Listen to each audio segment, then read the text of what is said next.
She was just a secretary Claire Bennett, a young woman from a modest family in Chicago who never imagined her life would collide with the glittering, ruthless world of billionaires. But one impulsive kiss in a glass tower office turned her world upside down. Suddenly, she found herself introduced as the girlfriend of Jonathan Whitmore, a man born into privilege, power, and expectations so heavy they threatened to crush him. From that moment, Claire was no longer invisible. She was a target for the press, for Jonathan's enemies, even for the family who questioned if she was worthy. But here's the question. Was it all just a dangerous lie to protect Jonathan from an arranged marriage? Or was something real blossoming between them? Could a carpenter's daughter truly stand beside a man born into wealth without losing herself? And when the world called her a gold digger, would she walk away or fight to prove her own strength? This isn't just a love story. It's a story about power, courage, and two people daring to be real in a world built on appearances. If you're ready to find out what happens, don't forget to like, share, and subscribe to Shining Stories. Now, let's begin. The sun had barely risen above the skyline of Chicago when Claire Bennett tightened the strap of her worn leather bag and stepped off the bus. The morning air carried that familiar bite of early spring cold, enough to redden her cheeks, but softened by the promise of warmth later in the day. The bus had been crowded, as usual, with people clutching travel mugs and muttering about traffic. Claire had spent most of the ride balancing awkwardly between a man reading the sports section and a woman with shopping bags pressed against her knees. This was the rhythm of her life, ordinary, unglamorous, and real. Yet today, everything felt different. Today was her first morning working not just anywhere, but on the 47th floor of Whitmore Holdings, one of the most prestigious financial firms in the city. It was the kind of place people whispered about with equal parts envy and awe. Anne Claire Bennett, the daughter of a grade school teacher and a carpenter, had somehow found her way inside. As she walked briskly along Michigan Avenue, Claire tried to ignore the pinch of her shoes. They weren't new, though she had polished them last night until they shone. They had always been a little too tight, but buying another pair hadn't been in the budget. Rent, groceries, and the lingering student loan payments came first.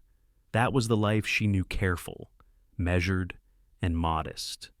She clutched her paper cup of coffee, already cooling in the morning chill.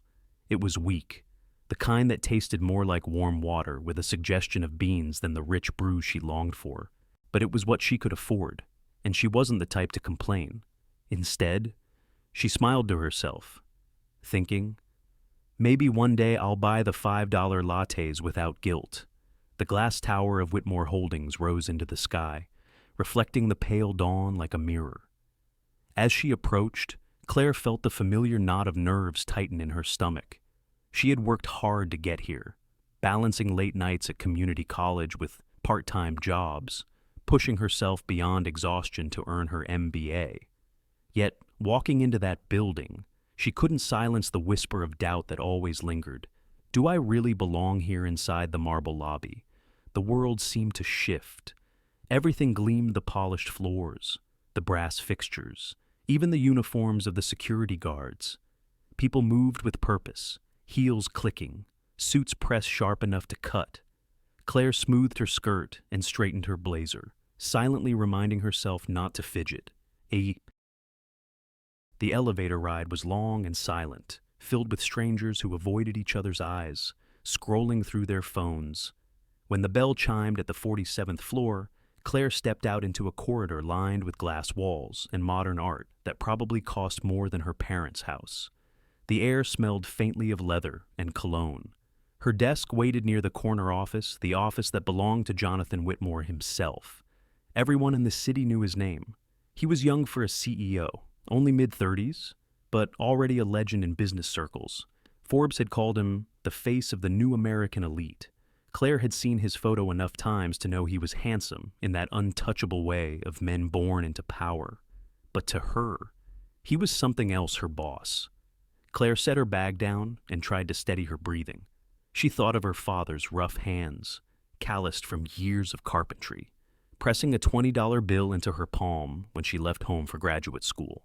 "For emergencies," he had said, though she knew he had very little to spare. She thought of her mother, patiently grading stacks of spelling tests at the kitchen table, reminding her that intelligence mattered more than pedigree. Those were her roots, humble, unpolished, but steady as oak. And yet, here she was, standing in a world that seemed carved from glass and steel, a world where names opened doors and money smoothed every edge. She had earned her place through persistence, but that didn't erase the quiet fear that someone would see through her, that they would recognize the girl who had grown up in a small house on the South Side and decide she didn't belong. Claire adjusted her chair, powered on the sleek computer, and pulled out a notepad. Her first task was simple enough: organize Jonathan Whitmore's morning schedule. Yet her hand trembled as she picked up the pen.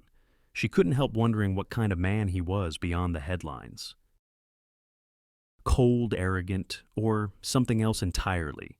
She took a slow breath and reminded herself, "You've faced harder things than this." She had survived nights of studying until her eyes blurred, mornings working double shifts at the diner, and the crushing disappointment of job interviews that led nowhere. She was stronger than her doubts. As the minutes ticked toward 8 o'clock, Claire found herself glancing at the closed office door. Behind it was the man who could change the course of her life without even knowing her name.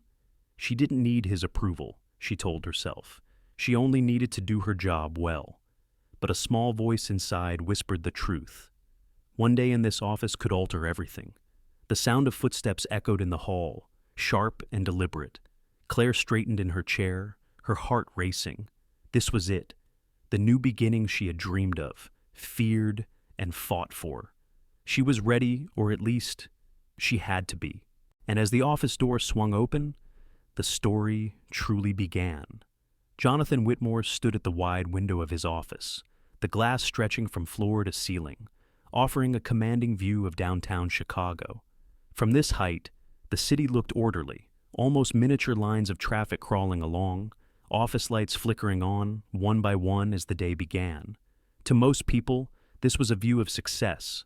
To Jonathan, it felt more like a reminder of the cage he lived in. At 35, Jonathan had accomplished what most men twice his age only dreamed of. He had graduated from Princeton at the top of his class, climbed into the inner circle of finance before his 28th birthday, and taken the reins of Whitmore Holdings, a company worth billions, with the confidence of a man born to power. His sharp suits and calm authority had landed him on the cover of Forbes under the headline, "The Face of the New Elite." To the world, Jonathan was the very image of control. A man whose jawline could have been cut from marble, whose gaze seemed to measure everyone in the room and find them wanting.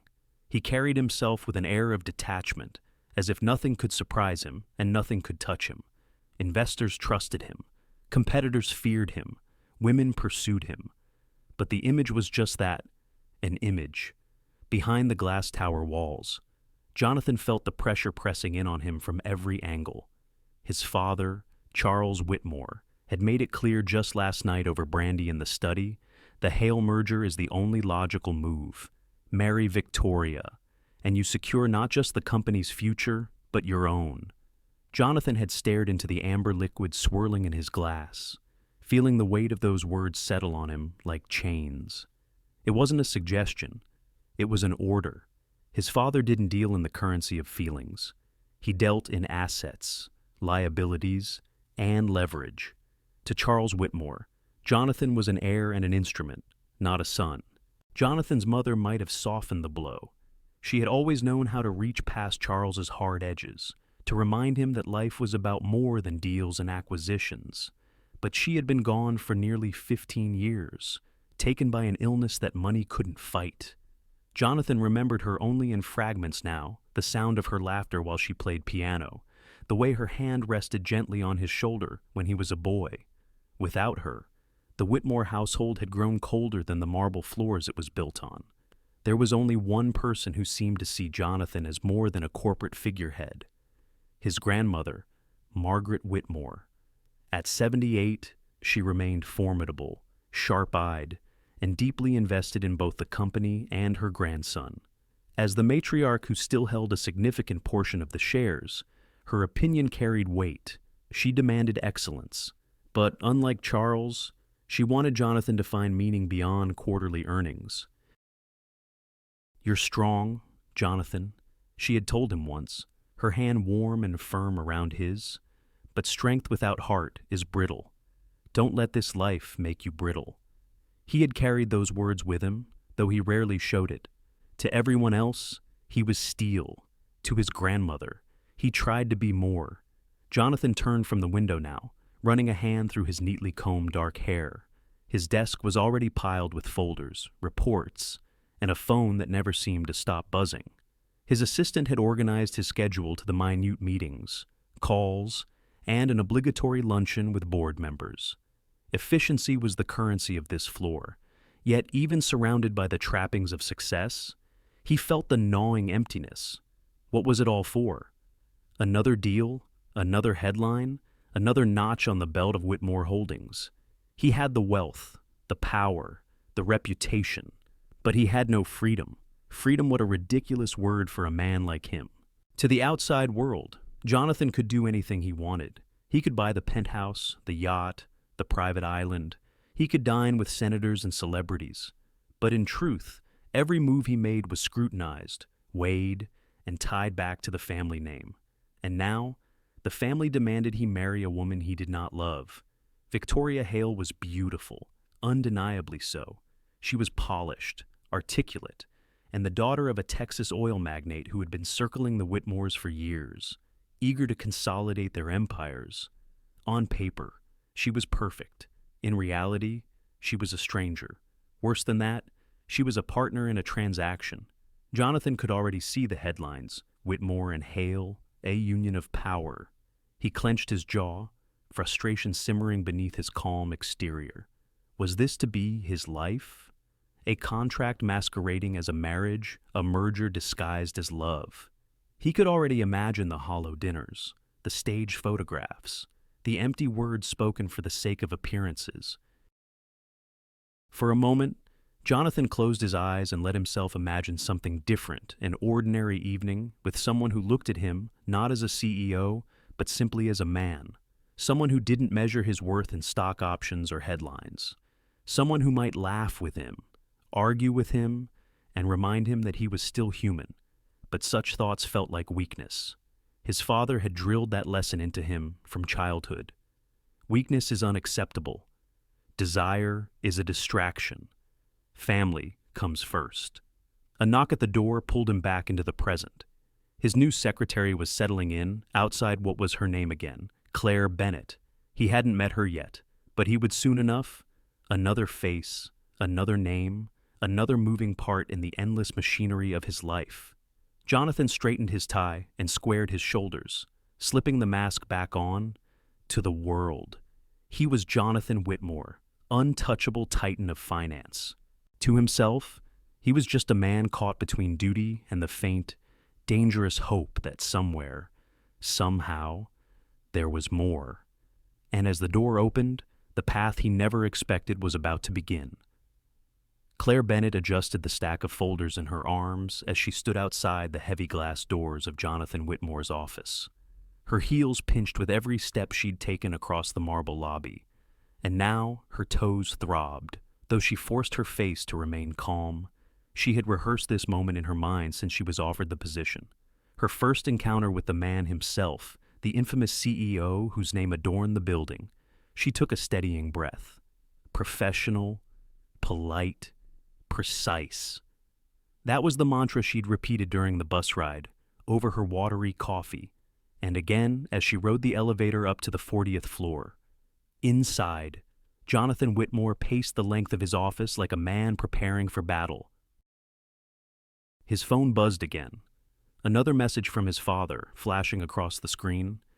"Victoria is here. She and I are on our way up. Be ready." Jonathan's chest tightened. He had asked his father not to do this today, not to parade Victoria Hale into his office as if she were some gift-wrapped acquisition. But Charles Whitmore had never been the sort to respect boundaries. The elevator was already on its way.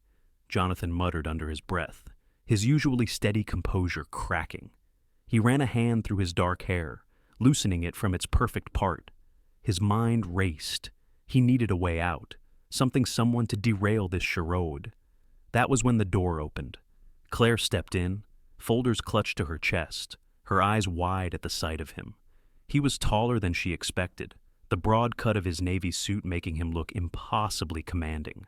For a brief moment, their gazes locked her steady, dark eyes meeting his storm gray ones, and Jonathan felt an idea ignite, reckless and unplanned. "Mr. Whitmore," Claire began, extending her hand. "I'm Claire Bennett, your new—" The ding of the elevator interrupted her words. The outer doors slid open with a soft chime, and Jonathan heard his father's voice carrying down the hall, warm and triumphant. He had seconds. In a rush of impulse, he could hardly explain. Jonathan closed the distance between himself and Claire. He set the folders aside with one swift motion, his hands rising to cradle her face. Before she could protest, his lips pressed against hers. The kiss was not gentle. It was fierce, desperate, a statement rather than a request. Claire's folders slipped from her arms, scattering papers across the polished floor. Her body stiffened, her mind screaming in confusion, yet her hands instinctively clutched the lapels of his suit to steady herself. The world seemed to go silent. Then, the sharp intake of breath at the doorway broke the spell. Jonathan Charles. Whitmore's voice boomed, astonishment cracking through his usual composure. Claire's eyes flew open. She saw them. Charles, gray hair perfectly combed, eyes narrowed in disbelief, and beside him, a tall blonde woman in a fitted cream dress, her smile frozen mid-gesture. Victoria Hale. Jonathan slowly pulled back, his hands still framing Claire's cheeks. He turned, his body deliberately shielding her, and said in a calm voice that carried across the office, "Father, Victoria, allow me to introduce my girlfriend, Claire Bennett." The word girlfriend rang in Claire's ears like a bell she hadn't meant to ring. She blinked, stunned. Charles's face hardened, his jaw tight. "Girlfriend. Yes," Jonathan said firmly, sliding one arm around Claire's waist with casual possession. "Claire and I have been seeing each other for some time now. In fact, I was just about to tell you both." Victoria's lips parted, the smile finally collapsing. "Excuse me," she said, her voice sharp as glass. "Your father told me Jonathan cut her off smoothly. Plans change. My personal life is not a business contract." Claire stood frozen, every nerve in her body on fire. She wanted to push him away, to shout that this was madness. But when she glanced up at his profile, his jaw set. His grip protective, she realized she was now a piece in a game she didn't understand. "Jonathan," Charles said, his voice low and dangerous. "This is not the time for theatrics. We have important matters. I'm not interested in negotiating my marriage," Jonathan snapped. It was the first crack of defiance Claire had ever seen in his carefully built mask. His voice carried not just anger, but something deeper, a plea for freedom. Victoria's face had gone pale, though her eyes burned with fury. "This is humiliating," she hissed. She turned sharply on her heel, her designer heels clicking against the floor as she stormed back toward the elevator. Victoria Charles called after her, but she didn't slow. She vanished into the closing doors, leaving only her perfume lingering in the air. For a long moment, silence reigned. Jonathan's arm remained firm around Claire's waist, anchoring her even as her heart thundered. Finally, Charles spoke. "You've made a mistake," he said coldly. His eyes flicked toward Claire, assessing her in an instant, as though she were a line item on a balance sheet. "This girl, who is she?" "My choice," Jonathan replied. "That's all you need to know." Charles's gaze lingered on Claire a moment longer before he exhaled sharply, shaking his head. "We'll talk later." His tone promised confrontation, not conversation. Then he left, his footsteps echoing down the hall, the door shut. The office was quiet again. Only then did Jonathan release his hold on Claire, stepping back with a sigh that sounded almost weary. Claire touched her lips, her cheeks still flushed. The weight of what had just happened sank into her bones. She had been kissed not gently, not sweetly, but strategically, used as a shield. "Mr. Whitmore," she began, her voice trembling between anger and disbelief. "Would you like to explain to me why I just became your girlfriend in front of your father?" And whoever that was, Jonathan met her eyes. His expression softened just slightly, enough to reveal the storm beneath. "Because I needed a way out," he admitted, "and you were here." Claire's heart thudded painfully. You were here. That was all it took to entangle her in his world. She should have stormed out.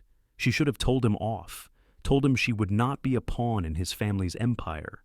But instead, she found herself staring at him, wondering why she hadn't pulled away the moment his lips touched hers. Why had she let it happen? Why had some hidden part of her responded? The truth unsettled her more than the kiss itself. The door clicked shut behind Charles Whitmore, leaving an uneasy silence in its wake. The polished office, usually humming with phones and low voices, felt too still. Claire stood near the mahogany desk, her pulse racing. She could still feel the heat of Jonathan's hand where it had gripped her waist, the imprint of his lips on hers. Jonathan leaned back against the edge of his desk, exhaling as though he had just escaped disaster. He loosened his tie, ran a hand down his face, and finally looked at Claire. For the first time that morning, the cool mask of the CEO seemed cracked. "Claire," he said quietly, "I owe you an explanation." "You think?" Claire shot back, her voice trembling.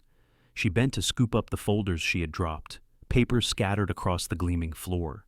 Her hands shook as she stuffed them back into the file. "One minute I'm introducing myself as your assistant. The next, I'm being kissed like, she faltered, the memory flooding her again. "Like some prop in your family drama." Jonathan didn't flinch. He folded his arms across his chest, gray eyes steady.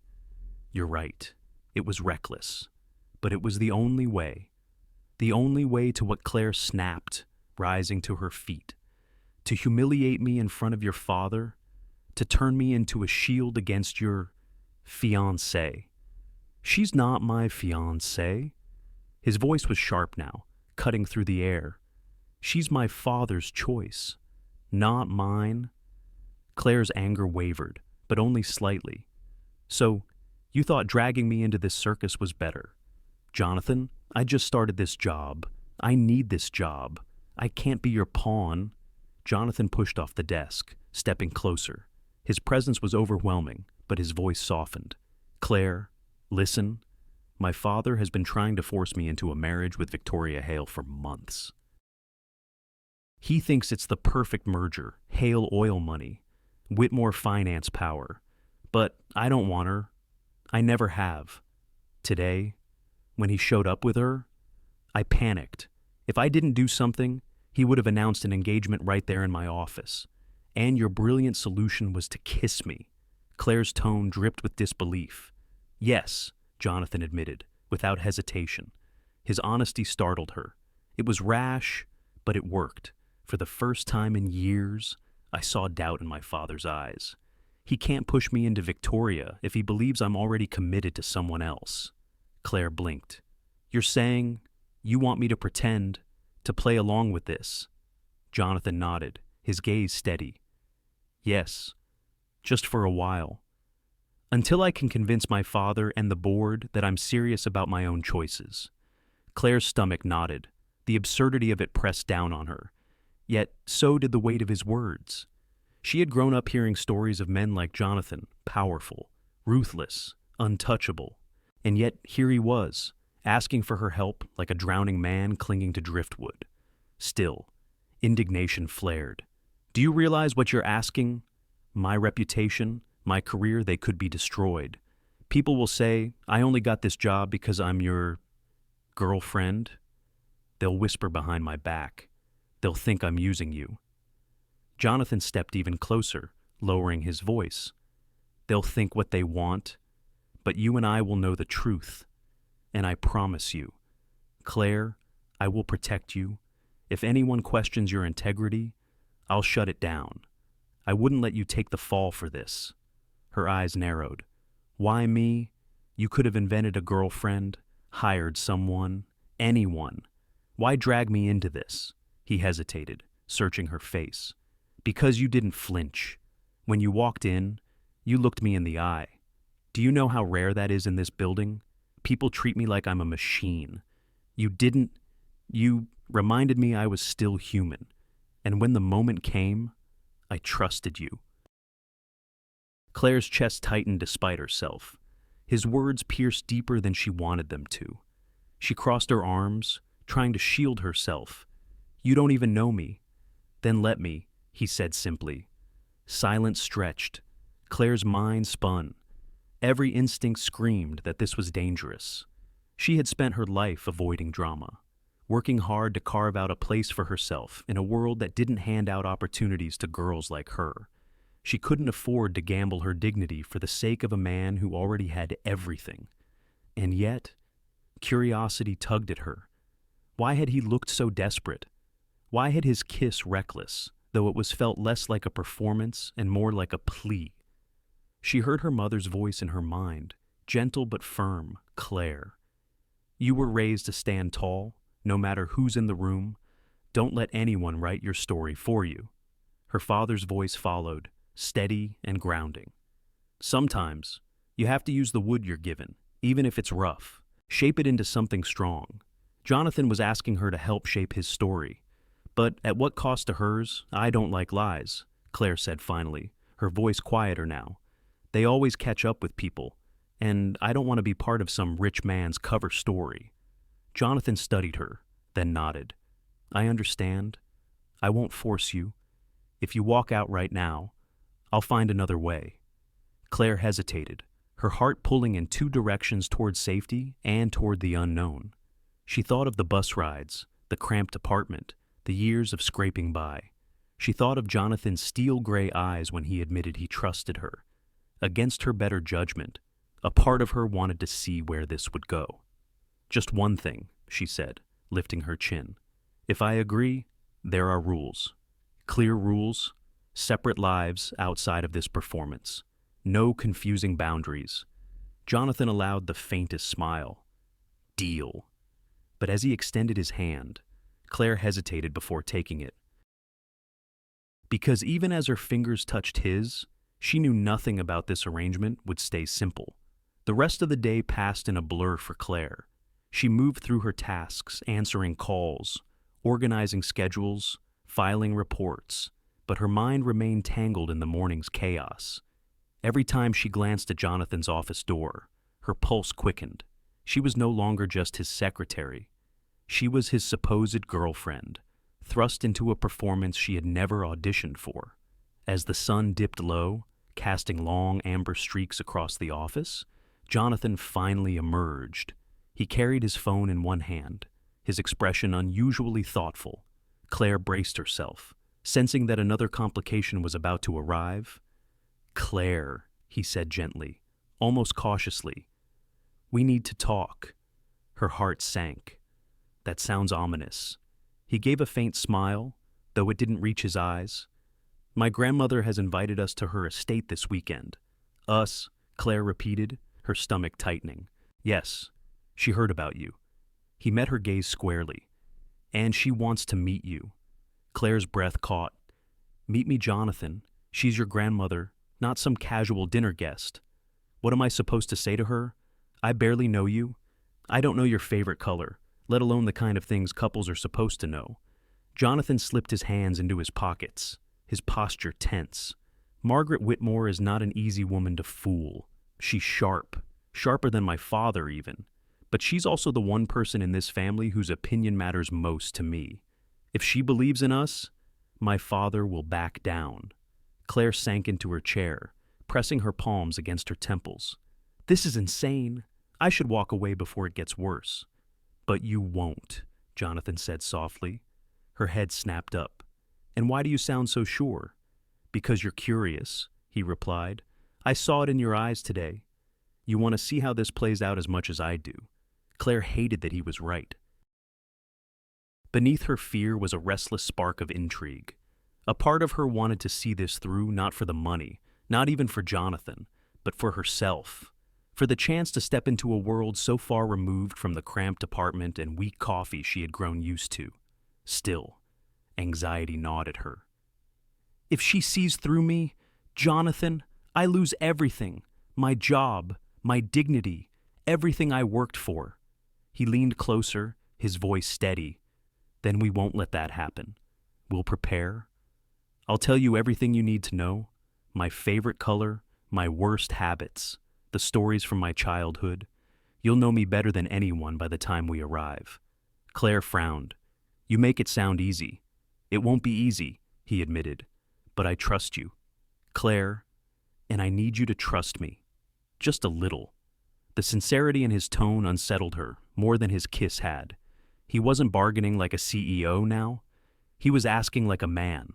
That night, Claire lay awake in her modest apartment, staring at the ceiling as city sounds drifted through the window. She thought of her mother, who had taught her that honesty was a compass that never failed. She thought of her father, who always reminded her to measure twice before cutting once. Both voices urged caution, and yet, another voice, the one deep inside her, whispered that sometimes life only changed when you dared to step off the marked path. By Friday afternoon, Claire found herself seated beside Jonathan in the back of a sleek black car, watching the city fade behind them. The highway stretched ahead, leading them north toward Lake Forest, where the Whitmore estate sprawled across acres of manicured gardens and private woods. Claire clasped her hands tightly in her lap, rehearsing the details Jonathan had drilled into her over the past 2 days, his favorite book, The Great Gatsby, his habit of running 5 miles every morning, his dislike for olives. They had practiced stories, inside jokes, even the way she should reach for his hand during conversations. Still, doubt gnawed at her. What if I stumble? What if she asks about something you never told me? Jonathan glanced at her, noticing her pale face. Relax, he murmured. You're overthinking. Easy for you to say, Claire muttered. This is your grandmother. You've known her all your life. I've had 48 hours of prep time and a crash course in Jonathan Whitmore 101. His lips curved faintly. You'll be fine. She likes honesty. If you don't know something, admit it. She respects candor more than flattery. Claire swallowed hard, unsure whether that was reassuring or terrifying. The car turned onto a long, tree-lined drive. Through the windshield, the Whitmore mansion emerged like something out of a painting, brick and stone, tall windows glowing with warm light against the twilight sky. It wasn't just a house. It was a statement, a legacy carved into the land. Claire's throat tightened. What am I doing here inside the mansion? The air smelled faintly of roses and polished wood. Paintings of ancestors lined the walls, their stern gazes watching as Claire followed Jonathan into a grand sitting room. And there she was, Margaret Whitmore.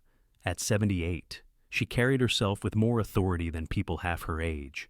Her silver hair was swept elegantly into a bun, her posture perfectly straight in a tailored navy suit. Her eyes, sharp and assessing, landed on Claire with a weight that felt almost physical. So, Margaret said, her voice smooth yet commanding, this is the young woman who has captured my grandson's attention. Claire's mouth went dry. She glanced at Jonathan, who gave the slightest nod of encouragement. Then she stepped forward, extending her hand. It's an honor to meet you, Mrs. Whitmore, she said, her voice steadier than she felt. Margaret's handshake was firm, her gaze unwavering. We shall see, she replied simply. In that instant, Claire understood this weekend was not a social visit. It was a test, and failure was not an option. The Whitmore mansion seemed to echo with unspoken judgment. Even after Margaret had retired to her private study for the evening, Claire still felt the weight of her sharp eyes. She wandered the guest room Jonathan had shown her to, staring at the high ceilings, the velvet curtains, the gilded frames of long-dead ancestors. Everything about the place screamed wealth, permanence, and power, things she had never known. When Jonathan knocked softly on the door, she jumped. Can I come in? His voice was lower than usual, gentler. She opened the door, folding her arms. I assume this is about tomorrow? Your grandmother is going to grill me again. Isn't she? Jonathan gave a small, weary smile. Most likely, but we'll be ready this time. We need to practice. Practice. Claire arched an eyebrow. Yes. He stepped into the room, his hands sliding into his pockets. If we're going to convince her and my father, we need to look natural. Couples have rhythms. Claire, the little things, shared looks, a certain ease with each other. Claire exhaled, leaning against the dresser. So what? We rehearse like actors. Exactly?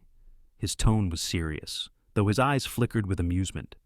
Think of it as a script, but one where the audience is impossible to fool. She shook her head, but couldn't help laughing softly. This is ridiculous. Maybe, he said, but it's our only chance. They began with the simplest thing, holding hands. Jonathan reached out, palm open, waiting. Claire hesitated, then slid her fingers into his. His hand was warm, steady, his grip firm without being possessive. Too stiff. He murmured, "It should look like second nature."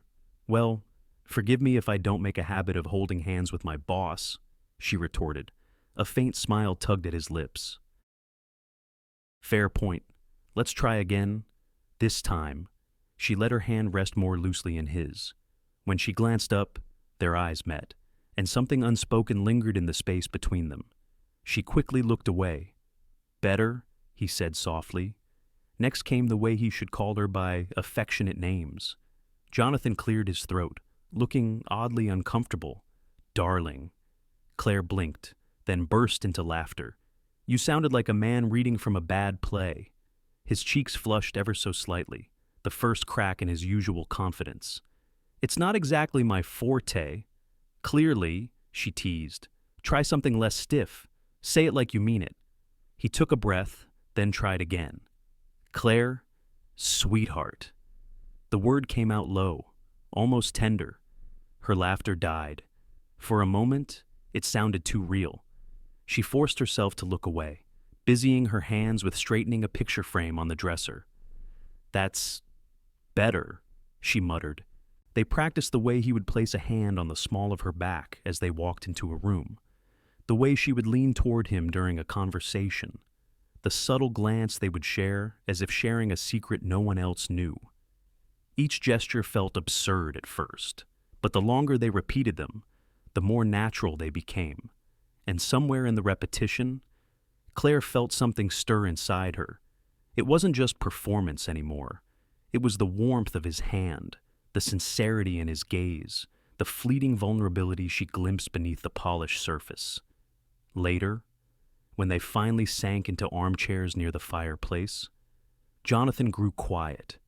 The firelight softened his features, making him look less like the CEO on magazine covers and more like a man carrying something heavy.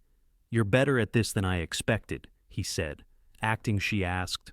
"No," he replied, "making me forget it's acting." The admission startled her. She studied him in the flickering light. "You're not as untouchable as you want people to think, are you?" He gave a small, almost rueful laugh. "Hardly. My mother passed when I was 20. After that, everything became about expectation. My father doubled down on the company. My grandmother demanded perfection. There wasn't much room left for weakness." Claire's chest tightened. That must have been hard. He shrugged, though the gesture was heavy. "You learn to bury it. Smile for the cameras, shake the hands, sign the deals. People don't want to see cracks in the glass tower." For a moment, silence stretched, filled only by the crackle of the fire. Claire realized she was seeing a side of Jonathan few probably ever had, the boy who had lost his mother, the man crushed under the weight of a family empire. "Maybe," she said softly, "people don't need perfection as much as you think. Sometimes the cracks are what make you real." He looked at her then, really looked at her, as if she had said something no one else ever dared. His gaze lingered, warm and searching. Claire felt her heart trip over itself. She quickly rose, smoothing her skirt. "We should get some rest. Tomorrow will be intense." Jonathan stood too, nodding. You're right. Thank you. Claire, for what? For making this feel possible. As she closed the door behind him, Claire leaned against it, pressing her hand to her chest. She had agreed to rules, to boundaries, but tonight proved the most dangerous truth. Rules were easy to make, harder to keep. The car rolled to a stop on the long circular drive, gravel crunching beneath the tires. Claire pressed her palms against her knees, trying to steady her breath. The Whitmore estate loomed ahead, its stone facade bathed in the soft glow of evening. Tall windows reflected the last streaks of sunset, while ivy climbed the walls like green veins. It was less a house than a fortress grand, imposing and timeless. As Claire stepped out of the car, the cool air carried the faint scent of lilacs from the gardens. She tilted her head back, taking in the towering chimneys and the long row of portraits visible through the windows. For a moment, she felt like she had stepped onto the set of a period drama. Inside, the mansion was no less intimidating. The entryway opened into a vast hall with marble floors, polished to a mirror's shine. Chandeliers dripped crystals like frozen raindrops, their light scattering across the walls. Claire's gaze wandered to the oil paintings that lined the corridors, faces of stern men and elegant women, Whitmores of generations past. Their painted eyes seemed to follow her as she walked, silently demanding, "Do you belong here?" Jonathan guided her with a light touch at the small of her back. He looked perfectly at ease, as if the house were merely another suit he wore effortlessly. Claire envied that calm. Her own steps felt heavy, her heart beat loud in her ears. They entered the dining room, where a long mahogany table stretched almost the length of the room. Silver candlesticks glowed against the polished wood. At the head of the table sat Margaret Whitmore. Her presence filled the room before she even spoke. At 78, she radiated authority, her posture regal, her sharp eyes bright beneath her neatly coiffed silver hair. She wore a tailored suit of deep navy, a string of pearls at her throat. She didn't rise to greet them, she didn't need to. Power emanated from her stillness. "Grandmother," Jonathan said smoothly, leaning down to kiss her cheek. "You look wonderful." Margaret's gaze slid past him and landed squarely on Claire. And this must be Claire Bennett. Claire forced a polite smile as she extended her hand. "It's an honor to meet you, Mrs. Whitmore." Margaret's handshake was firm, her eyes sharp as if peeling back every layer of Claire's soul. "We'll see if you still feel honored after tonight," she replied, her tone cool but not unkind. Dinner began with quiet efficiency. Servants glided in and out, setting bowls of soup, followed by roasted lamb and seasonal vegetables. Crystal glasses sparkled with deep red wine. The clink of silverware was the only sound at first, until Margaret cleared her throat. "So, Claire," she began, her voice even. "Tell me about your family." Claire set down her fork, her palms damp against her napkin. This was it, the interrogation Jonathan had warned her about. She drew a breath. "My mother is a retired elementary school teacher. My father was a carpenter. They still live in the same small house on the south side where I grew up." Margaret's brow arched ever so slightly. "A teacher and a carpenter," she repeated, as though rolling the words on her tongue. "Not quite the pedigree this family is accustomed to." Claire's cheeks warmed, but she forced herself to meet the older woman's gaze. "No, ma'am. But they taught me the value of hard work, kindness, and honesty. Those are lessons I carry with me every day." A flicker of something interest, perhaps, passed through Margaret's eyes. She sipped her wine, then asked, "And how did you meet my grandson Jonathan?" Opened his mouth. But Claire spoke first. "At work. I was assigned as his secretary." Margaret tilted her head. "So, this began in the office." "Yes," Claire said, her voice steady.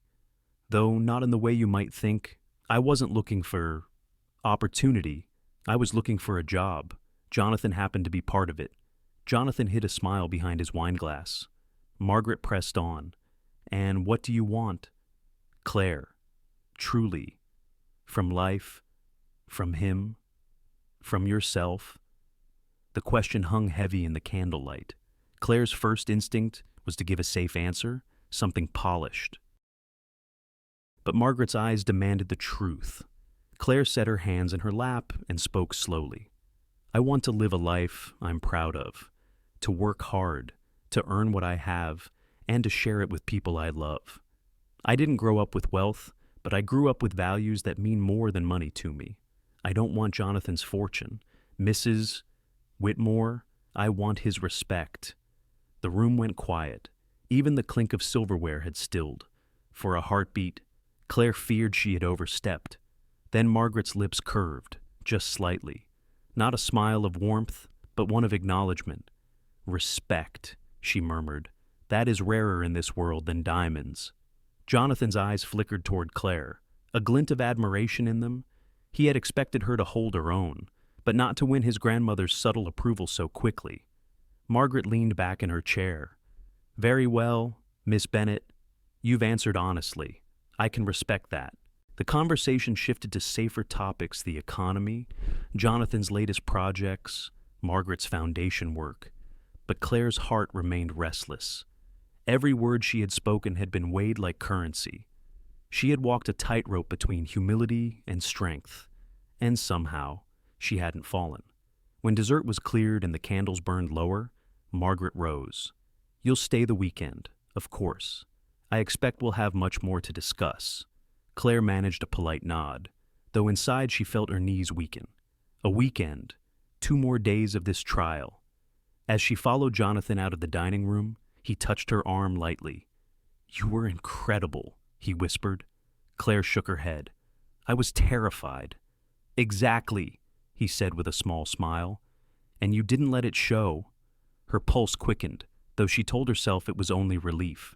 Still, she couldn't ignore the thought that had taken root during the meal Margaret Whitmore had seen through countless pretenders in her life. Yet, tonight, somehow. Claire had passed her first test. The next afternoon, the Whitmore estate was alive with activity. A charity luncheon had been arranged. One of Margaret's many traditions to remind the community that the family's wealth came with responsibility. The sprawling gardens were transformed into a scene out of a glossy magazine, white tents billowing in the breeze, tables draped with linen, crystal glasses filled with sparkling water and wine.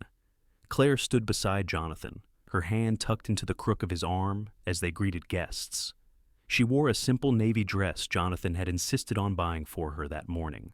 Though she protested at first, she couldn't deny the way the fabric moved gracefully, the way it gave her confidence she hadn't felt in years. But confidence was fragile. The moment Victoria Hale swept into the garden, Claire felt it crumble. Victoria was stunning. Her blonde hair gleamed in the sunlight. Her tailored cream suit hugged her figure like it was made for her alone, and diamonds sparkled at her ears. She walked with the ease of someone who had never known rejection, never known want. People turned to watch her, as if she carried her own spotlight. When her sharp blue eyes found Claire, her smile tightened. She approached with the precision of a predator closing in on prey. Jonathan, Victoria said smoothly, brushing a kiss across his cheek as though yesterday's humiliation had never occurred. So good to see you. Jonathan gave a polite nod, his expression unreadable. Victoria, and you must be Claire. Victoria continued, turning her gaze on her. The smile never touched her eyes. The girlfriend. Claire forced a polite smile. Yes, it's nice to meet you. Oh, I'm sure it is. Victoria's voice dripped honey, but her words carried venom. I confess, I didn't expect Jonathan's taste to be so modest. Her eyes swept over Claire's dress, her simple earrings, the nervous way she clutched her glass. But I suppose everyone enjoys a change of pace. Heat crept up Claire's neck. She wanted to fire back, to defend herself, but the weight of the crowd around them silenced her. She could feel the whispers, the curious stares. She imagined what they were thinking. Who is she? Where did she come from? Victoria leaned in slightly, lowering her voice so only Claire could hear. "You don't belong here. These people will never accept you. Jonathan's world isn't built for girls like you." The words cut deep.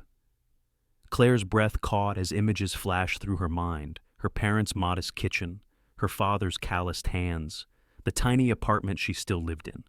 Compared to this glittering garden, she was an intruder, an imposter. Maybe she's right, Claire thought bitterly. Maybe I should walk away before I make a fool of myself. But then she felt Jonathan's hand cover hers, firm and grounding. She looked up to see his jaw set, his gray eyes locked on Victoria. "Enough," Jonathan said, his voice sharp enough to cut through the polite chatter around them. Conversations at nearby tables faltered as guests turned to listen. "Claire is with me? That's all that matters." Victoria's eyebrows arched, though her smile remained fixed. "Really, with you, Jonathan. Or simply convenient for now." His hand tightened over Claire's. "Don't mistake her honesty and grace for convenience. She has more strength in her than most people in this garden, including you." A murmur rippled through the crowd. Victoria's smile faltered, the first crack in her flawless facade. For a heartbeat, she looked truly rattled, but she quickly recovered, straightening her shoulders. "Well," she said airily, her tone regaining its polish, "we'll see how long this arrangement lasts." History suggests Whitmores don't settle for less than perfection. With that, she turned and glided away, her perfume lingering like smoke after a fire. Claire exhaled shakily, her entire body trembling. "Jonathan, you didn't have to." "Yes, I did," he interrupted firmly. "Don't ever let her, or anyone, make you doubt your worth. You belong here as much as anyone." His words wrapped around her like armor, but the doubt still gnawed at her. Did she belong here? Could she ever truly belong in a world where power and privilege dictated everything? Later, when the luncheon ended and the guests had departed, Claire found herself wandering alone through the rose garden. The afternoon sun warmed her shoulders, but inside she felt cold. She thought of Victoria's words again. "You don't belong here." Part of her longed to run back to the safety of her old life, where expectations were simpler, where no one measured her against centuries of wealth. But another part, fierce, restless, whispered that she had already passed one test with Margaret, that she had faced Victoria and survived. "Am I going to let her chase me away?" Claire asked herself. "Or am I going to prove her wrong?" Jonathan found her there among the roses, her arms wrapped around herself. He didn't speak right away, only stood beside her in the quiet. "Finally," he said, "she wanted to break you. Don't let her win." Claire glanced at him, seeing not the billionaire in tailored suits, but the man who had just defended her in front of everyone. Slowly, she straightened her shoulders. "I won't," she said, more to herself than to him. "I won't let her win." The Whitmore estate had a way of feeling both overwhelming and strangely still. After the bustle of the luncheon and Victoria's calculated attack, the mansion's corridors were hushed, lined with oil portraits of stern-faced ancestors who seemed to watch every step. Claire found herself craving air, something outside the suffocating weight of expectations. So, when Jonathan appeared at her door that evening and asked quietly, "Would you like to see the gardens at night?" she nodded without hesitation. They walked side by side down a stone path lit by lanterns. The roses glowed faintly in the moonlight, their fragrance softening the chill. Claire wrapped her cardigan tighter around her shoulders, stealing a glance at Jonathan. For once, he looked less like the polished CEO from glossy magazines and more like a man simply trying to breathe. "My mother loved these roses," he said suddenly, stopping to brush a hand along a pale pink bloom. His voice was low, reflective. "She used to say every garden tells a story of patience, of care, of what survives through seasons." Claire tilted her head. She hadn't expected him to speak so openly. "Did she plant these?" "She chose them," Jonathan replied. "After she passed, Margaret kept them alive. I never had the heart to tend to them. Too many memories. The honesty in his tone startled her. He rarely let emotion slip through the armor he carried. For a long moment, they stood in silence, the weight of loss hanging between them. "Finally," Claire said softly. She must have been a remarkable woman. She was. His eyes, usually steel gray and guarded, softened. "But I think she would have liked you." The words sent a strange flutter through Claire's chest. She quickly turned away, pretending to admire the roses, afraid he might see the sudden warmth in her expression. Later, back inside. Margaret excused herself for the evening, leaving Claire and Jonathan alone in the drawing room. The fire crackled in the marble hearth, throwing shadows across the shelves of leather-bound books. Claire ran her fingers along the spines. "Do you actually read these, or are they just for show?" Jonathan chuckled, surprising her. "Half are for show, but I do read when I have time." "Favorite?" she asked, pulling a volume free. He leaned back in his chair, studying her. The Count of Monte Cristo, a story about betrayal, revenge, and finding a way back to life. "My mother gave me her copy when I was a boy." Claire smiled faintly, settling into the chair opposite him. Fitting choice. They ended up talking for over an hour, about books, about travel, even about small, ordinary things. How Jonathan secretly preferred black coffee over expensive blends. How Claire had once broken her arm falling out of a tree when she was 12. Their laughter filled the cavernous room, echoing in a way that made the mansion feel less intimidating. For the first time since this charade began, Claire forgot she was supposed to be pretending. Later that night, when she retreated to the guest room, Claire sat on the edge of the massive four-poster bed, her thoughts tumbling. She replayed Jonathan's laughter, the vulnerability in his voice when he spoke of his mother, the way his gaze lingered a fraction longer than necessary. This wasn't part of the deal, she reminded herself. I'm here to play a role, to protect my job, to keep his family from forcing him into something he doesn't want. But another voice, quieter and more dangerous, whispered, "What if it's real?" The next morning, sunlight spilled through the tall windows as Claire wandered into the breakfast room. To her surprise, Jonathan was already there, not in his suit and tie, but in a simple gray sweater, sleeves pushed to his elbows. He looked almost ordinary.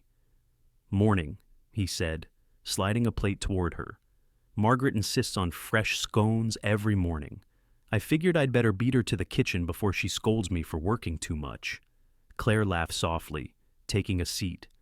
"I can't picture you being scolded." "Oh, it happens. More often than you'd think." His eyes twinkled with something playful, a side of him she'd never seen. As they ate, Claire noticed small things, how he reached to refill her coffee before his own cup was empty. How he listened when she spoke about her parents without judgment. How he seemed genuinely curious about her world beyond the skyscrapers of Chicago. It was disarming, dangerous, and impossibly human. That afternoon, they walked the estate grounds again. Jonathan led her down a hidden path to a small lake at the edge of the property. The water shimmered in the autumn light, surrounded by maples turning fiery shades of red and gold. "This is where I used to escape," Jonathan admitted quietly. "When the pressure got too heavy, my father wanted me to be everything at once: perfect son, perfect heir. But out here, I could just be." Claire's chest ached at the raw honesty in his tone. She thought of her own childhood, simpler but equally weighted with expectations, her parents pushing education as the way out of limitation, her own fear of never measuring up. For a long while, they sat on the wooden dock, their shoulders almost brushing. The silence was comfortable, filled with the rustle of leaves and the lapping of water. Claire caught herself stealing glances at him, noticing the lines of strain around his eyes, the way his expression softened when he looked out over the lake. She felt a tug deep inside her, an awareness that unsettled and thrilled her all at once. "I can't do this," she told herself firmly. "This is pretend. It has to stay pretend." But when Jonathan turned to her and said, almost hesitantly, "Thank you, Claire, for being here, for listening," she knew the boundary between pretend and real was already beginning to blur. and she wasn't sure she wanted to stop it. The first sign came the following morning, when Jonathan's phone would not stop buzzing. He silenced it once, twice, but the notifications multiplied like wildfire. Claire, sipping her coffee at the breakfast table, watched the way his jaw tightened, the way his knuckles whitened around the screen. Finally, he cursed under his breath and set the phone down. "It's the press!" Before she could ask, her own phone vibrated. Claire frowned. Her sister rarely called this early. She answered, only to hear her sister's voice, frantic. "Claire, it's everywhere. The Chicago Tribune, gossip blogs, even morning TV. They're saying you're Jonathan Whitmore's secretary turned mistress." The word hit like a slap.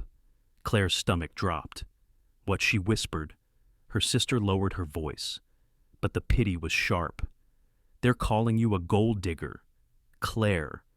They dug up photos from the office, screenshots from your LinkedIn. "It's ugly." Claire ended the call with trembling fingers. Across the table, Jonathan had already seen the headlines. One article blared across his screen: Whitmore scandal CEO's secret romance with his secretary. Is this true love or a calculated move?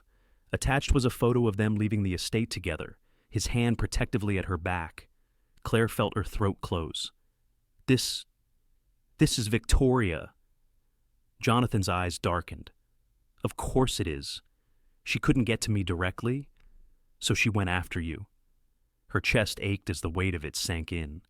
Gossip pages, national media, strangers dissecting her life with cruel precision.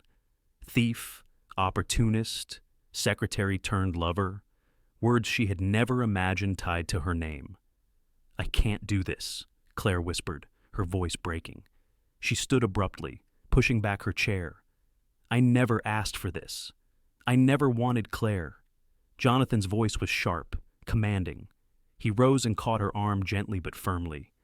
"Don't let them drive you away. You've done nothing wrong." She shook her head, tears stinging. "Nothing wrong? They're tearing me apart. My parents are probably reading this right now. Do you know what that feels like? To have your entire life twisted into some cheap headline." Jonathan's chest heaved with frustration. "I do know. I've lived with it for years. They don't care about truth. They care about spectacle." "Then why drag me into it?" Claire demanded, pulling her arm free. "Why kiss me in that office? Why introduce me as your girlfriend when you knew what your world was like? You knew Jonathan, and you let me walk straight into it. For once." Jonathan looked shaken, his composure cracking. He reached for her again, softer this time, "Because in that moment, you were the only one I trusted, the only one I wanted by my side, and I would make that choice again." Her heart twisted painfully. "Even if it ruins me." His gaze was fierce, unwavering. "I won't let it ruin you. Not while I have breath in me." But the storm was relentless. By noon, camera crews camped outside the estate gates. Tabloids shouted accusations. Online commentators called her unworthy, manipulative, a distraction. Margaret summoned Jonathan to her study, leaving Claire alone with the echo of headlines replaying in her mind. She wandered the halls, her reflection staring back at her from gilt-framed mirrors. And for the first time, she wondered if Victoria had been right all along. "You don't belong here." The words pulsed like poison. By the time Jonathan returned, Claire had packed a small bag. She was sitting on the edge of the guest bed, clutching it like a lifeline. "I can't stay," she said without looking at him. Jonathan froze in the doorway. His voice was raw. "Claire, you don't understand," she whispered. "They'll never see me as anything but a scandal, and I can't drag my family into this circus. They don't deserve it." Jonathan crossed the room in 2 strides, kneeling before her. He took her hands, his touch warm, desperate. "Listen to me," he said. "You are not a scandal. You are not their caricature. You are Claire Brilliant, honest, stronger than anyone I've ever met. And I don't care if the entire world lines up against us. I will not let you walk away." Tears spilled down her cheeks. "You can't fight the whole world. Jonathan." He cupped her face, his thumb brushing her cheek gently. Maybe not, but I can fight for you. And I will. Every damn day. If that's what it takes. For a long moment, neither spoke. The silence was filled with the echo of his vow, the crackle of her breaking heart, and the possibility that maybe his determination could hold back the tide threatening to drown them both. Claire closed her eyes, torn between fear and the pull of something dangerously close to love. When she finally opened them, Jonathan was still there, steady, refusing to let go. And for the first time, she wondered if staying despite the noise, despite the pain, was the braver choice. The Waldorf Astoria glittered that night, its chandeliers dripping light across marble floors, its ballrooms filled with Chicago's wealthiest elite. Claire had never been in a place so dazzling and so suffocating. Everywhere she turned, eyes lingered on her, whispers rising and falling like waves. She could feel their judgment. They had read the headlines, seen the photos, heard Victoria's version of the story. To them, she wasn't Jonathan Whitmore's girlfriend. She was the scandal the secretary who climbed her way into his bed. Jonathan stood at her side, immaculate in a black tuxedo. His hand rested lightly at the small of her back, steadying her. "Ignore them?" he murmured. "That's easy for you to say," she whispered back. "They're not tearing you apart." Before he could respond, the room seemed to shift. A ripple of murmurs swept across the crowd. Claire turned and saw Victoria Hale glide into the ballroom like a queen returning to her throne. Her silk gown shimmered under the lights, diamonds blazing at her throat. People gravitated toward her, their admiration tangible. Victoria spotted them instantly, with a smile sharp enough to cut glass. She strode across the room. "Jonathan!" she purred, as though no humiliation had ever passed between them. "And Claire, how brave of you to show your face tonight." Claire stiffened, but Jonathan's hand pressed gently against her back, urging her to hold steady. Victoria's eyes flicked over Claire's gown, a tasteful dress Jonathan's grandmother had insisted she wear. How quaint. Victoria said loudly enough for nearby guests to hear. "The secretary playing Cinderella. Did you pick that up at a department store sale?" A ripple of laughter passed through the circle of onlookers. Claire's cheeks burned. She wanted to disappear, to shrink into nothing, but she forced herself to meet Victoria's icy gaze. "Better to wear something earned than something inherited," she said quietly. Victoria's smile tightened. "You think you've earned this place? You think a few staged photographs and a kiss in a hallway make you his equal? Don't be delusional. Claire, men like Jonathan don't marry girls like you. They use them." The words struck like daggers. Claire's breath caught, and the room tilted for a moment. Around her, whispers buzzed like hornets. "Gold digger, mistress, secretary." Jonathan stepped forward then, his voice low but commanding. "That's enough. Victoria." She tilted her head, feigning innocence. "Am I wrong? Look around. Jonathan, everyone here knows it. She's temporary, a distraction. The Whitmore heir won't throw away his legacy for a woman who brings nothing to the table." The laughter and murmurs grew louder. Claire's chest constricted. She wanted to run, to escape the crushing humiliation. But Jonathan's hand tightened around hers, anchoring her in place. He turned, his gaze sweeping the crowd. And then, in a voice that rang across the ballroom, he said, "You're wrong. I love her." The room went silent. Every head turned. Every breath seemed to catch at once. Even the orchestra faltered, strings stuttering before finding their rhythm again. Claire froze. "I love her." The words echoed in her mind, louder than the whispers, louder than her own heartbeat. He had said it not just to Victoria, not just to his father or grandmother, but to the entire glittering assembly of Chicago's elite. Victoria blinked, her composure cracking. "What did you say, I love her?" Jonathan repeated, his voice unwavering. "Claire is not a distraction. She is not a scandal. She is the woman I've chosen, and I won't let anyone diminish her." Gasps rippled through the crowd. Some faces showed shock, others curiosity, a few scorn, but all eyes were on them. Claire's throat tightened, her heart pounding so hard it hurt. She wanted to believe him. She wanted to cling to those words, let them erase every cruel headline and whispered insult. But doubt gnawed at her. Was this real?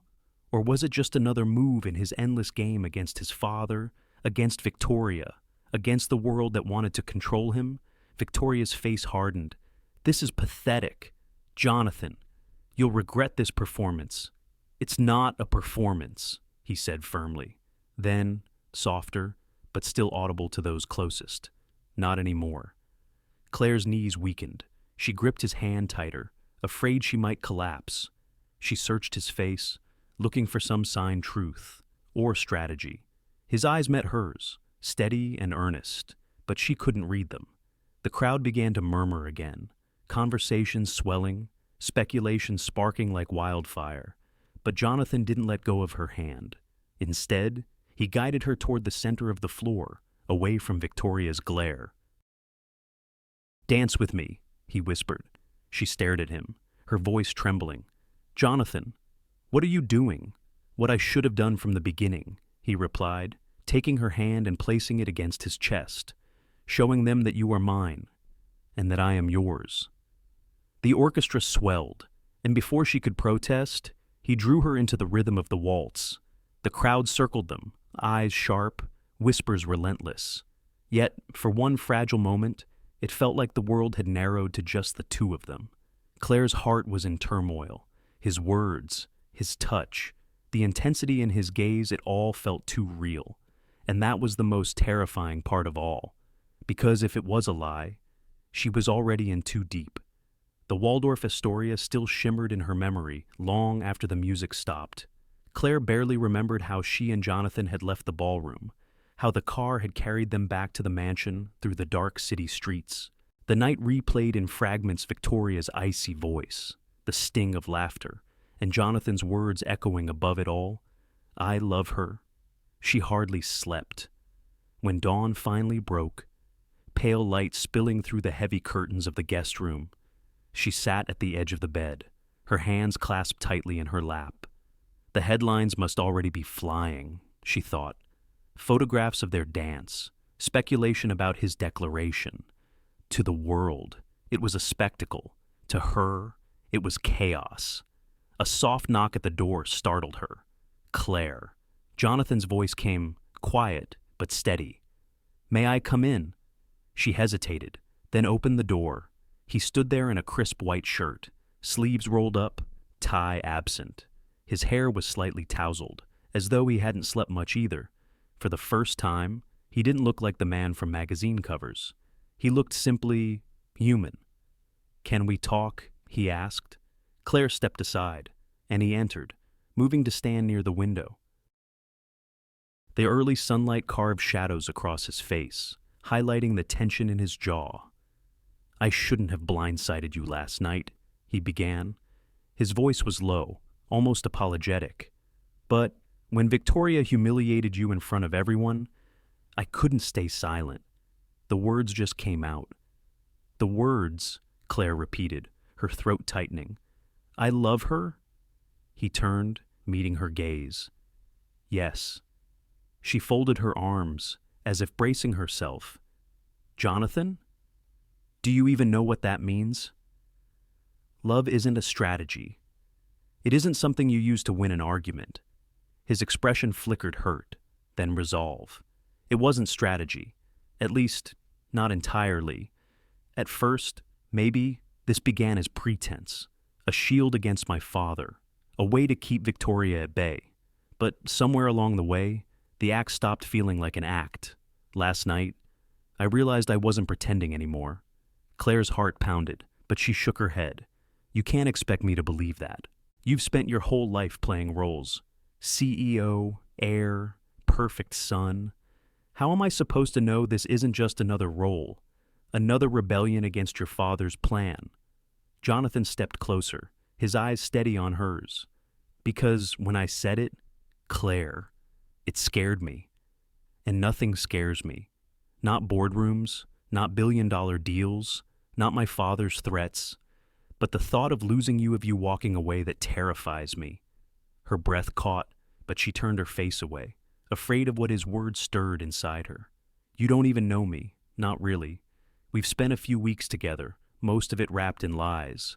You don't know what my life has been like. You don't know the fears I carry. Then tell me, he urged softly. Show me who you are. I want to know. Every detail, every scar, every dream. His sincerity unsettled her more than his kiss ever had, because part of her wanted to believe him. Part of her longed for the possibility that his words were real. But fear gnawed at her. What if it isn't real? What if I fall for him only to discover I was just another piece on his chessboard? She sank into a chair, burying her face in her hands. Jonathan, I can't be the woman everyone calls a gold digger, a mistress, a scandal. I can't bring that shame to my family. He knelt before her, taking her hands gently in his. His touch was warm, grounding. Claire, look at me. Reluctantly, she lifted her gaze. You are not a scandal, he said firmly. You are the only person in my life who has ever looked at me and seen more than my name. You challenge me. You ground me. You make me feel human again.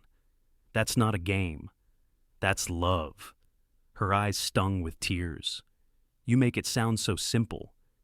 It's not simple, he admitted. It's terrifying, but it's real. For a long moment, the room was silent except for the faint ticking of the antique clock on the mantel. Claire's heart battled her mind, torn between self-preservation and the dangerous hope blooming inside her.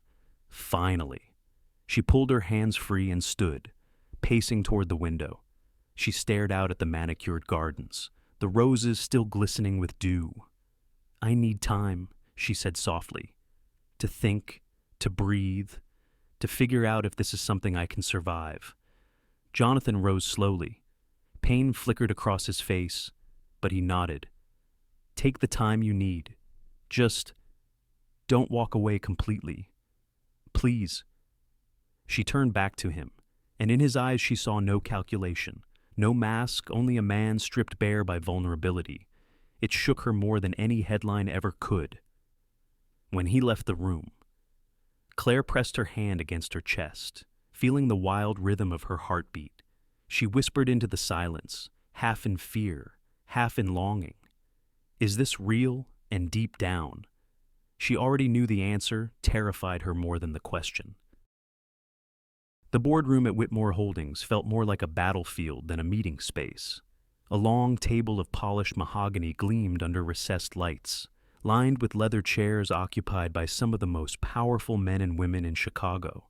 Finance, their suits were immaculate, their expressions sharp, and at the head of the table sat Jonathan, shoulders squared, mask of composure firmly in place.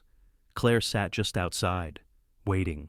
Her palms were damp against the file she clutched, her heart beat a steady drum in her ears. She had been told she didn't need to be there, that this was Jonathan's war, not hers. But deep down, she knew she did need to be there, because she was the reason for the whispers, the scandal, the growing unease. Inside, voices rose and fell, muted by the heavy doors. Finally, the assistant opened them. They've asked you to come in, Ms. Bennett.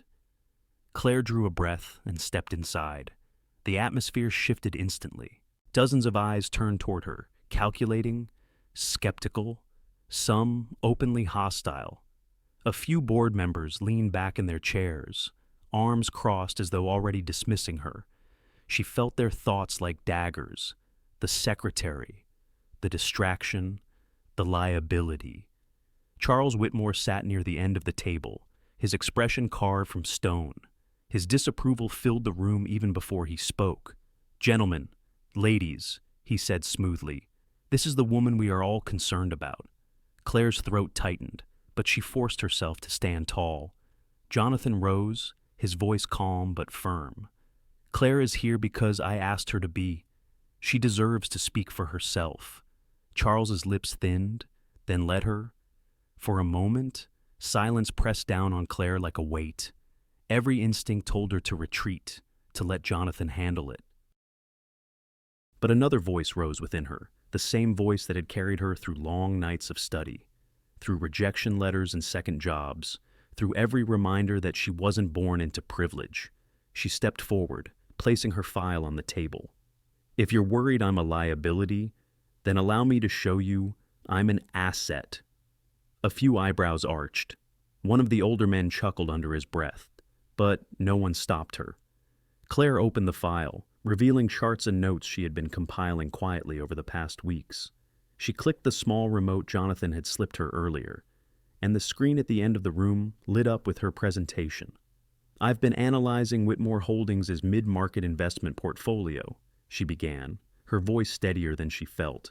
There are gap sectors we've overlooked while focusing on high-profile ventures. Renewable energy startups, for instance. Companies with long-term potential that align with the public's growing demand for sustainability. She clicked to the next slide: graphs, projections, careful data she had pieced together late into the night. Right now, smaller firms are capturing these opportunities while we hesitate. But if Whitmore Holdings positions itself early, we could both stabilize revenue streams and enhance public perception. This isn't just about profit, it's about leadership. The room, once restless, grew quieter. Board members leaned forward, studying the numbers. Claire continued, gaining momentum. She spoke of risk management, diversification strategies, and the social impact of forward-looking investments. She spoke not like a secretary but like a strategist, clear, precise, and unafraid. When she finished, she closed the file and let the silence settle. You asked if I'm a threat to Whitmore Holdings' reputation. I'm not, but I refuse to let my presence be reduced to gossip. I have skills. I have knowledge, and I am willing to contribute, not just to Jonathan's life, but to this company's future. The silence stretched, heavier now, but charged with something new. Respect. Finally, one of the senior board members, a woman with silver hair and a reputation for being ruthless, spoke. Impressive, very impressive. She glanced at Jonathan. You've chosen well. Jonathan's gaze flicked toward Claire, pride glinting in his eyes. Charles, however, remained unmoved. His jaw tightened, his voice cold. Numbers on a screen don't change the fact that she compromises this family's credibility. Before Jonathan could respond, Margaret's voice rang from the back of the room. She had slipped in unnoticed, her cane tapping lightly against the floor. On the contrary, Charles, Claire just demonstrated more vision in 10 minutes than half this board has in 10 years. The weight of her words silenced further protest. Margaret's gaze landed on Claire, sharp but approving. It seems this young woman understands not only the company, but the world it must face. I suggest we stop underestimating her. The meeting adjourned shortly after, murmurs trailing as board members filed out. Claire stood by the table, her knees threatening to give way now that the adrenaline had ebbed. Jonathan approached, a faint smile breaking through his usually controlled expression. You were extraordinary. Claire shook her head, still trembling. I was terrified. Good, he said softly. It means you cared enough to fight, and you won. She looked up at him, her chest tight with a mix of pride and disbelief. For the first time, she hadn't just survived his world. She had claimed a place within it. And deep down, a realization settled. She wasn't just pretending anymore. She was beginning to change the story. The boardroom storm had passed, but the tension lingered like an aftertaste. That evening, the Whitmore mansion was quieter than usual. The servants moved softly, as though sensing the weight of unspoken words. Claire sat alone in the drawing room, staring at the fire, her mind replaying every second of the confrontation. She had spoken boldly, stood her ground, and for once the room of titans had listened. Yet the memory of Charles Whitmore's glare still clung to her like a shadow. The door creaked, and Margaret entered, cane tapping lightly against the hardwood. She lowered herself gracefully into the chair opposite Claire, her sharp eyes reflecting the flames. You surprised them today, Margaret said. Her tone was measured, but her gaze carried warmth that had been absent before. Claire clasped her hands in her lap. I didn't mean to overstep. Overstep, Margaret allowed the faintest smile. My dear, if you hadn't spoken, you'd already be forgotten. You did what even Jonathan has struggled to do. You reminded them that this company is not invincible, that it must look forward. The words landed like a balm. Claire exhaled slowly. Thank you. Margaret's expression softened. You've proven yourself more than a shield against Victoria Hale. You've proven you have your own mind, your own strength. That is why I respect you. Claire. And why? I suspect my grandson has chosen you. Claire's cheeks warmed. She didn't know what to say, so she simply nodded, gratitude swelling in her chest. Later that night, Jonathan found her on the balcony overlooking the gardens. The city lights glimmered faintly in the distance, but here, the air was crisp and quiet. My father spoke with me, Jonathan said, leaning against the stone railing beside her. His profile was etched against the moonlight, sharp and weary. He won't admit it outright, but he knows he's lost. He won't push Victoria again. Claire let out a breath she hadn't realized she was holding. So, it's over. Not completely, Jonathan said, but the war is winding down. He turned, his eyes catching hers. Thanks to you. She shook her head. Jonathan, I didn't. Yes, you did. His voice was gentle but firm. You faced them all. You gave them reason to see you differently. To see us differently. Claire swallowed hard, her chest tightening at the intensity in his gaze. And your father? He still despises me? Jonathan's jaw flexed. My father despises anything he can't control. That includes me. The honesty in his tone pulled at her heart. She reached out without thinking, her hand brushing his. For a moment, neither moved, the silence between them rich with everything unsaid. The next day brought another unexpected encounter. Claire was crossing the foyer when the tall figure of Victoria Hale appeared, her heels clicking sharply against the marble. She was as polished as ever, though there was a flicker of weariness in her perfect smile. Claire, Victoria drawled, as if savoring the name. Congratulations. You've managed to turn an entire boardroom in your favor. Quite the feat for a secretary. Claire steadied herself, refusing to rise to the bait. I only spoke the truth. Victoria tilted her head, diamonds glinting in the light. Truth can be dangerous in this world, but I'll give you this. You're braver than most. Claire blinked, uncertain if it was praise or insult. Victoria's smile sharpened. Don't misunderstand me. I still think Jonathan is a fool, but perhaps he's a happier fool with you. And in the end, happiness is rarer than money. With that, she turned, her perfume trailing in her wake as she left the estate for the last time. Claire stood frozen, the words echoing in her ears. It wasn't exactly blessing, but it wasn't poison either. Maybe in her own way. Victoria was letting go. That evening, Jonathan led Claire to the rose garden, where lanterns glowed softly among the blooms. The air was cool, carrying the faint fragrance of petals. He stopped, turning to face her fully.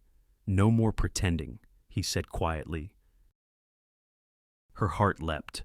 Jonathan, I've spent my entire life performing, he continued, for my father, for the press, for the board. But with you, I don't want to perform. I don't want a shield, or an arrangement, or a convenient lie. I want you. The words struck with raw simplicity. Claire felt her throat tighten, her doubts rising one last time. How can you be so sure this isn't just rebellion, that I'm not just your way of defying your father? Jonathan stepped closer, his eyes unwavering. Because when I imagine the future, Claire, it isn't about victories or deals or power. It's about you. You in this garden. You in my arms. You laughing, arguing, challenging me. Without that, none of the rest matters. Her breath caught, tears pricking her eyes. For so long, She had told herself this was dangerous, temporary, a performance that would eventually collapse. But now, standing beneath the roses, with Jonathan's voice trembling with truth, she felt the last of her defenses fall. She reached up, her fingers brushing his cheek. "I don't want to pretend anymore either." Jonathan's hand closed over hers, warm and certain. "Then don't." And for the first time, when he kissed her, it wasn't desperation, or strategy, or performance. It was real. The roses swayed in the night air, silent witnesses to a love that had finally stopped hiding. The days that followed felt like stepping into a new world. The storm of gossip had subsided, the board had fallen silent, and even Charles Whitmore seemed resigned to a reality he could no longer bend. Yet, in the quiet that followed, Claire found herself unsettled. Every moment she shared with Jonathan was tinged with something fragile like glass that might shatter if she looked too closely. The kisses were real now, the laughter too. But what did it all mean beyond the walls of the Whitmore estate on a cool Saturday morning? Jonathan appeared at her apartment for the first time. He didn't arrive with chauffeurs or security or the polished armor of a billionaire. He came alone, dressed simply in a sweater and jeans, his hair tousled by the wind. He carried 2 coffees from the corner shop down the street, the kind that tasted faintly burnt, and a paper bag of bagels. Claire blinked at him in the doorway, startled by the sight of him in such ordinary light. "You look like a man who bribed the barista for the last blueberry bagel." His grin was crooked, boyish, like someone real. She finished softly. Inside, the apartment was small, cozy, with mismatched furniture and books stacked in uneven piles. Jonathan looked around, touching nothing but taking everything in. "This feels more like home than that tower ever has." Claire poured the coffee into mugs with chipped handles, embarrassed by the humble setting, but also strangely proud. "It's not much. It's yours," Jonathan said firmly. "And that makes it everything." They ate at her tiny kitchen table, knees brushing under the wood. Conversation drifted easily, from boardroom politics to favorite novels to childhood mishaps. For once, Jonathan wasn't carrying the weight of a family empire. He was just a man sharing breakfast with a woman who made him forget the rest of the world. Afterward, he grew uncharacteristically quiet. He stood by the window, staring at the street below, as if wrestling with something invisible. Claire watched him, sensing the storm behind his calm. "Jonathan," she said gently, "what's going on?" He turned, and she saw it, the nervousness, the flicker of fear. She had seen him furious. She had seen him proud. She had even seen him break under pressure. But this raw vulnerability was new. "Claire," he began, voice low, "I've lived most of my life making decisions for the company, for my father, for appearances, but the most important decision I'll ever make, I want it to be for me, for us." Her heart quickened. "Jonathan." He reached into his pocket, pulled out a small, unmarked box. No velvet, no sparkle of extravagance. Just simple black leather, worn at the edges. He opened it to reveal a ring gold, modest, with a single oval diamond that caught the morning light without shouting. Claire's breath caught. Jonathan stepped closer, not kneeling, not performing, just standing, steady and real, his hand trembling slightly as he held the ring. "I don't want this to be another performance," he said. "No stage proposal, no audience, just you and me, Claire Bennett. I love you, not as my assistant, not as a shield against my father or against Victoria. I love you as the woman who sees me when I forget how to see myself. And I want to spend the rest of my life with you side by side, equals in every way. Will you marry me?" The words settled between them like a fragile gift. Claire felt the room tilt. Her pulse thundered in her ears. Marriage. The word terrified her. She thought of her parents, who had lived paycheck to paycheck, arguing over bills in the cramped house where she and her sister had shared a room. She thought of the headlines that had mocked her, called her a gold digger, a secretary chasing power. She thought of every moment she had felt small, out of place, undeserving. And yet, she also thought of this man before her, who had faced down his ruthless father for her, who had kissed her without an audience watching, who was standing in her modest apartment holding not an empire, but a simple ring. Her eyes stung. "Jonathan, I don't—" Her voice broke. "I don't want to be a charity case, or a trophy, or the girl who was plucked out of the typing pool to decorate your arm." Jonathan's gaze softened, pain flickering through his expression. He set the ring down on the table, untouched, and took her hands instead. "Claire, you are none of those things," he whispered. "If you were, I would have walked away a long time ago. You are the woman who stood up in front of my board and dismantled their doubts with nothing but truth. You are the woman who made my grandmother, my impossible, uncompromising grandmother, smile like she hadn't in years. You are the woman who makes me want to be more than a CEO. You make me want to be a man worthy of you." Her tears spilled then, unbidden. She pressed her forehead against his chest, overwhelmed by the sincerity in his voice. His arms wrapped around her, holding her as if she were the only anchor in his turbulent world. Minutes passed in silence, broken only by the rhythm of his heartbeat under her cheek. Finally, she lifted her head. Her voice trembled, but her eyes were steady. "Jonathan Whitmore, if I say yes, it's not because you're rich or powerful. It's because you've shown me who you really are, and because I've realized I'm not just your secretary. I'm a woman who deserves to stand next to you, not behind you. Equal, always." Jonathan's throat worked, his eyes glistening. Then, "Is that a yes?" Claire reached for the ring, slipping it onto her finger herself. The diamond glimmered softly, but it was the weight of the moment that made her hands shake. "Yes," she whispered, then stronger. "Yes." Jonathan's breath left him in a rush, and he kissed her, slow and reverent, as though sealing a covenant. It wasn't a fairy tale ending. It was something better. It was a beginning. The city outside roared with its usual noise, buses groaning, horns blaring, footsteps rushing across pavement.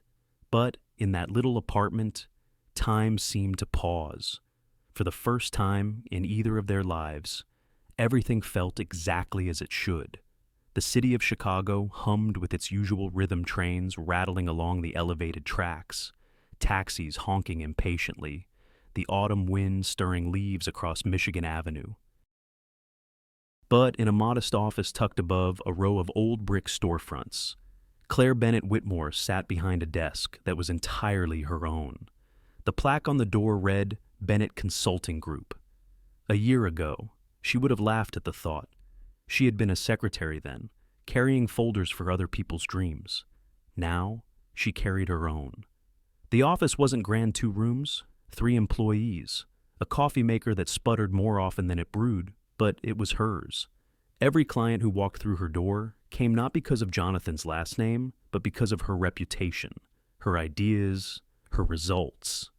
Claire adjusted her glasses, scanning the latest proposal spread across her desk. Numbers, strategies, and handwritten notes filled the pages. She smiled faintly. She had once feared that being Jonathan's wife would eclipse her identity, but instead, it had sharpened it. She was still the daughter of a school teacher and a carpenter, still the woman who remembered what it felt like to ride the bus in shoes that pinched, and she was proud of that. The door creaked open. Jonathan leaned against the frame, tie loosened, sleeves rolled up, carrying 2 cups of coffee.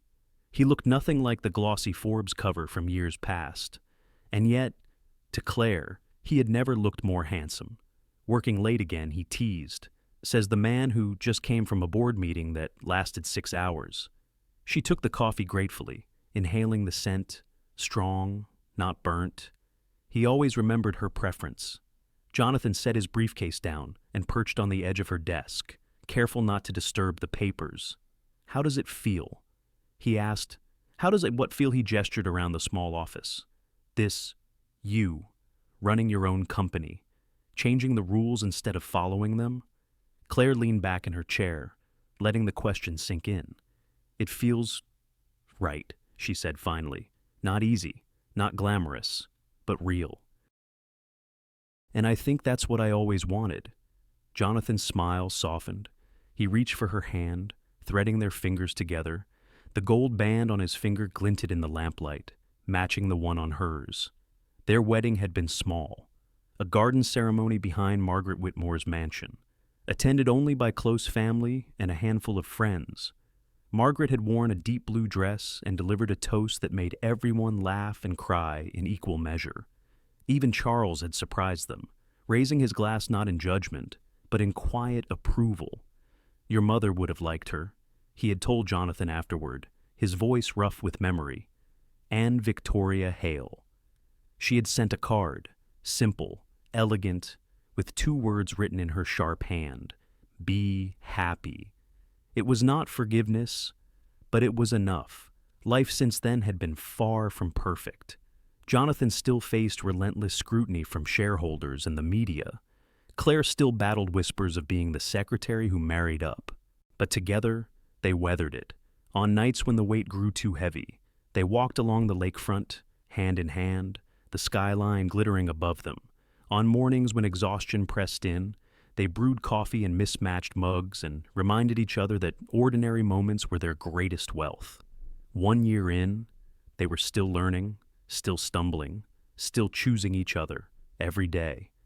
That evening, Jonathan and Claire left the office together. They stopped at the corner deli, picking up sandwiches wrapped in brown paper. No chauffeurs, no reservations, just food eaten on a park bench overlooking the river. The air was crisp, and Claire pulled her scarf tighter around her neck. "Remember where we were a year ago?" Jonathan asked, biting into his sandwich. Claire laughed. "Do I? I was being dragged into a lie that turned my life upside down. A lie that led to the truth," Jonathan said.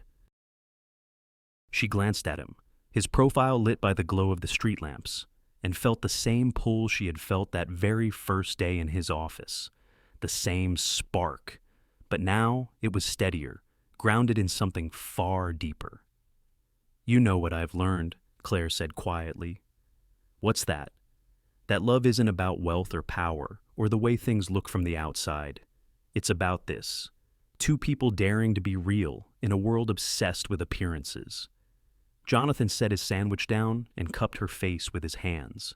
"Then, let's keep being real. Always." The city roared around them, uncaring, unstoppable.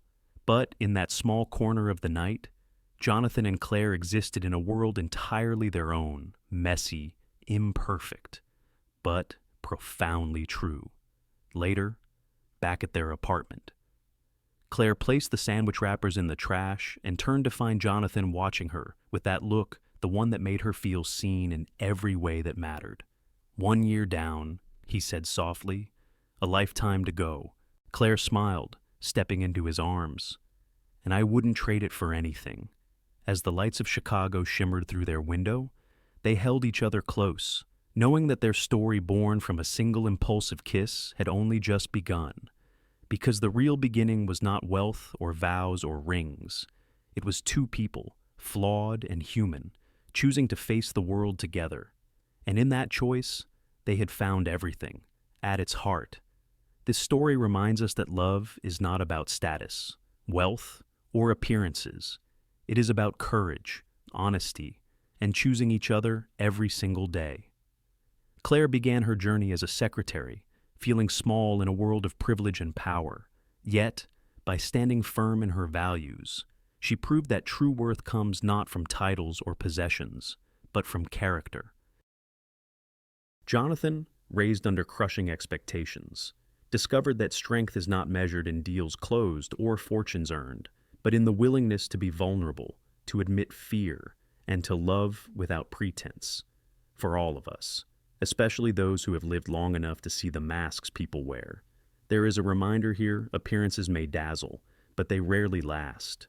What endures are the simple truths: respect, kindness, resilience, and the courage to be real.